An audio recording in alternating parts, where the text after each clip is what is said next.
In this video, I'm going to talk about going raw in the UK, or staying raw in the UK, and is it possible to eat a raw food diet in the UK? Well, I've been on a raw food diet since 2012, and almost all of that time I've been in the UK, and a few times I've travelled different places, but only for weeks or months at a time. And some of those other places have been places with a similar climate to the UK. So for me, having done it for 7 years in the UK, it's totally possible. It's not only totally possible to do it, but it's actually relatively easy to do it.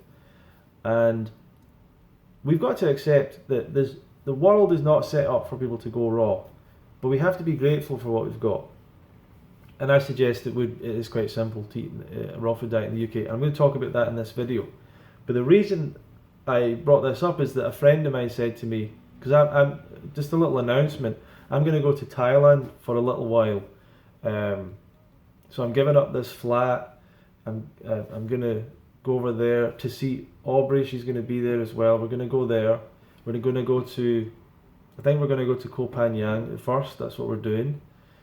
If anyone would like to, if anyone's going to be there or wants to hang out or whatever, then just let us know. If you want to come out, apparently there's a lot of the fruity people are there, you know. So that's what I've been told anyway. So if you want to come out, then we can talk about that. But in the UK right now, this isn't the best time of year for fruit, for sure. This isn't really the best time of year for fruit, but it's still, to me, I'm just so grateful for being able to go to like a supermarket across the road and there's just an abundance of fruit. To go to have 3, 4, 5, 6, 7 choices of supermarkets to go to have in Glasgow the wholesale market that I can go to if I get up early enough, which I often don't. I love it, you know. I really respect and appreciate these places. And to me, it's funny that there's a lot of people that don't eat a lot of fruit. They say, "Oh, the fruit's rubbish in the supermarket." You know, that's what people say when they don't eat fruit. I can't eat supermarket fruit. You know, all this kind of nonsense. You know, all this silliness.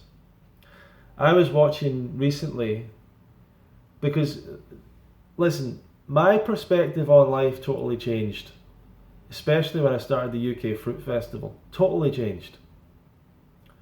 And I started to, instead of like complaining about things and blaming things and then why isn't everything perfect and why aren't people like this and why don't they have better fruit, why don't they do that, I started to realise, wait a second, it is incredibly hard to do what they're doing.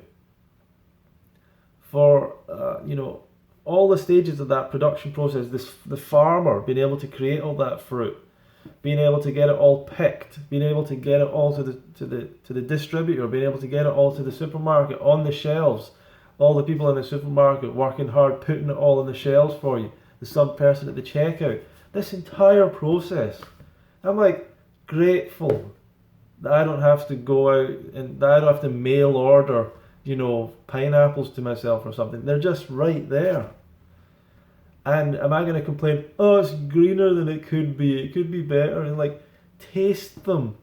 The amount of people that do stuff like they look at a pineapple and say, oh, it's green, so I'm not going to even try it. That's wrong. Totally wrong. You need to look at the different varieties, different things. Melons, a lot of people go and tap a melon, oh, that's no good. You need to try it to know. You need to try fruit. You can't just tap it or whatever. There is no magic secret to buying ripe fruit, by the way. Apart from is it soft? Yeah, then it's probably ripe. Apart from that, there's no magic to buying a ripe melon, a ripe pineapple, a ripe anything. You just buy it and try it, you know. Anyway, I'm not getting negative, I'm positive. I'm like, wow, this is amazing that this whole process happens every single day. And everyone else is so down on it a lot of the time. Oh, the fruit isn't perfect. The fruit isn't as good as it could be. Blah, blah, blah, blah, blah. It's like, it could be full of worms, you know? If you go out and just pick fruit in nature, it could be full of worms and horrible stuff. There might not. There could be none. There could be no fruit if that's what you want.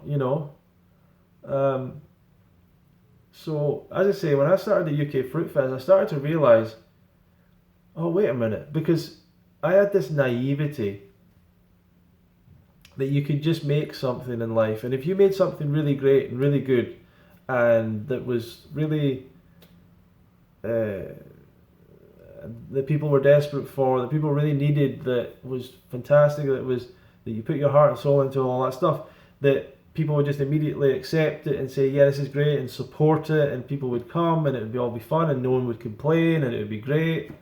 And that's not the reality of life. That's not the reality. What you realise is that it takes a lot of work to do things. It takes a lot of work to convince people. People are generally mistrusting of new things. They don't want to change. They struggle to make decisions. They put things off for years down the line, and also with the people that I was working with, it was hard for me to get them to do basic things, like basically help out with small tasks and all that stuff. And through that whole process, it really made me appreciate, wait, it's really hard to make anything happen in this world. Like, you should really appreciate the fact that people are getting up early in the morning to come and open this supermarket and make sure all the stuff's on the shelf for you. Like, we should appreciate that. We should be so grateful for it.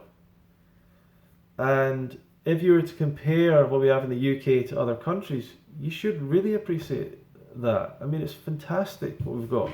We get amazing quality fruit. And it really disturbs me as well that people start to blame the farmers and say, oh, the farmers picked the fruit unripe. I was watching this thing about pineapples, right? And people go on about pineapples being picked unripe and all that stuff. And I was watching, you can go on YouTube and you can just watch things about farmers and how they pick their fruit. Pineapples grow for an entire year before they're picked. An entire year. You're saying, oh, they picked them early. They have to wait an entire year before they're even ready to be at that stage. That means they have to, for an entire year, before they make any money back on that pineapple by selling it, they have to somehow fund their entire process, their farm, all the workers, the different things, all the things they're doing. They have to keep all that going, hoping that the pineapples will be bought and will be good enough and that someone's going to buy them at the end of the day. Like, and you're complaining about the fact they don't take them off at a particular time. It's not their choice either. If that pineapple rots on the way to the country, they're never getting another order from like Tesco or Sainsbury's or whatever. And some of these farms have literally millions of pineapples. Millions of pineapples. What are you going to do if Tesco isn't going to buy them, or Walmart or something, or whatever else? What are you going to do? So appreciate that. Appreciate the fact there's so much work going into all this to make sure you've got a pineapple, and then you complain about it because it's not as sweet as it could be if you'd picked it yourself. And fair enough, but believe me, they want you to have the best pineapple. They just can't do it because maybe they would have to fly them in, and we don't want to do that. We don't want to fly fruit all over the place. So I have a real appreciation when I go there and I see, wow, grapes, and there's no worms in them, there's no stones in them, and people complain like, oh, there's no stones, they're seedless, so they're bad. Like, no, they're seedless because they've found a variety with smaller seeds or less seeds, and it's easier for us to eat them. And people complain about it. And people complain about fruit not being sweet when it is sweet. Oh, the fruit's not sweet. It is sweet. You're so used to consuming sugar in massive amounts. So I'm super grateful I'm grateful for where I live anyway. I like where I live. I don't want to leave here forever. I don't want to be like, the thing in my mind that I've always wanted to avoid, I don't want to be a fruit bum, like travelling through Southeast Asia, like bumming away from one place to another. It's not my style. And if Aubrey didn't want to go there, I wouldn't. I don't know. I might have gone somewhere for sure, but I wasn't like desperate. Like I need to go and hang out in Thailand and be with all the fruit bums and all that. Like don't, I don't mean that in a. I do. I don't know. I just think that like it never seemed right to me, the idea I'm just going to give up on life and go and chase fruit out in Thailand, you know. But some people enjoy that. The thing that worries me is if I go out to places like this that I'll be distracted and I can't do my work and the different things I'm working on. So that's the only thing that would worry me slightly, you know, if I was to go out to places like that. But generally I'm pretty. I like to think I can be happy anywhere, that I can eat raw anywhere. If you don't have that mindset, then you're not going to succeed. You've got to have the mindset that you can do this anywhere. If you want to do it, if it's your choice to do it, if you're really clear on why you're doing it and you've worked out this is the best for you, then you should be able to do it absolutely anywhere. And like I always think, firstly, you need to get enough calories from fruit. You need to be able to be in a place where you can get enough fruit. But if you can, then you can't make any excuse about not being able to eat raw. There's not really any other reason. If you can get enough calories from fruit, if you can get bananas wherever you are, you can stay raw. And I'm telling you, anywhere you go in the world, you're going to be able to get orange juice at the very least. You can go into any bar in the world and you will be able to get orange juice. It won't be the best orange juice or apple juice or whatever. It won't be the best, but you can get usually fresh, not fresh squeezed, but you can get juice that's been squeezed from a fruit. It may have been pasteurized, but you can still get juice. I mean, everyone's talking. It seems like everyone wants to do a juice fast and a juice cleanse, and then they don't want to drink juice. I don't like drinking pasteurized juice is bad all of a sudden. But yeah, I've actually seen people struggle more going to some of these places because they're like, oh, there's so much vegan food here.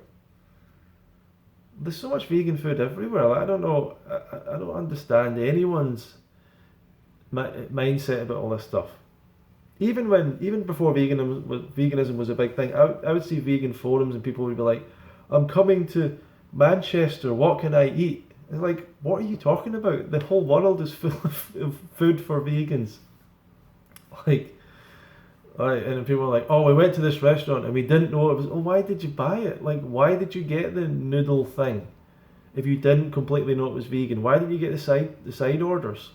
You know? Why didn't you get the obvious side orders? Oh, I had to have a salad. I had to have potatoes in a salad. It's like, well, yeah, that's a vegan diet. Like what? So, it's all good, you know. I'm happy to be going to Thailand. I'm not like overwhelmed, excited. Like this is going to make a difference to my raw diet. I'll be glad to eat some. I hope I've seen some Chempedak and stuff out there. I'll be really glad to get some of that. Hopefully it's at a great price. I'd love to live on it if it's at a great price. If it's like £20 a day, maybe won't live on it, but we'll have a little bit of it. You know, jackfruit is a hassle. I love jackfruit though. Durian, hopefully they have that. I don't know if they've got that. And some of the other fruits they've got there that will be enjoyable. But you know, it all comes down to what you're going to live on, not what you're going to have as a little snack and enjoy and, oh, that's nice fruit, that's delicious. What you're going to have as a meal. And that's ultimately going to come down to the sweet fruits like mangoes, bananas, maybe pineapples, and hopefully Chempedak, jackfruit, and things like that. So I'm going to have a good time there. But I'm still going to be working. I'm going to be working on the festival. I'm going to be doing my coaching. I'm going to be doing my course. I'm going to be doing more courses because I'm really enjoying the course I'm doing. And that's the kind of thing that's getting me passionate about life. Not the outside world and the beach and the forest. Like, I want to create that for me. Ultimately, I do want to create amazing places for me to live. And, you know, with fruit trees and with all that stuff and with amazing views, and that's what I want to visualize and create. And I think I can do that in a much, much shorter period of time than I realize. But that's not going to be the be all and end all of life. It's going to be, you know, connecting with great people like yourselves, building communities. I love building events. You know, I love the fruit festival. It's can be hard to work on it, but I love the community. I love the people. That's my passion in life. You know, my music as well, being creative, creating things. That's what gets me excited about life. You know, not the beach, the mountain. That's the reward in a sense of life. That's the reward. But I can love listening to a great lecture or a great speech online, sitting on my couch here, and some people criticize me for that, and they're like, oh, you're just lazy or whatever, but I can love that as well. I love education. I love going to learn things, courses and things like that. That stuff really turns me on. So travel is great. Travel can be stressful for me personally, and I would probably generally rather stick to one place for longer periods rather than go from place to place to place to place to place, which is not really my thing, unless I was doing it in the form of a cruise or a tour. But yeah, I just want everyone to know you need to love your raw diet wherever you are. You need to appreciate what you have around you and build community around you. Find, if you don't have friendships and things, build community, find people, create events, do things, and share with more people the benefits of this lifestyle, because people need to hear this. So thank you for watching today. You can subscribe, share the video. There'll be some links down below if you want to learn more about other things I'm doing. Thank you for watching.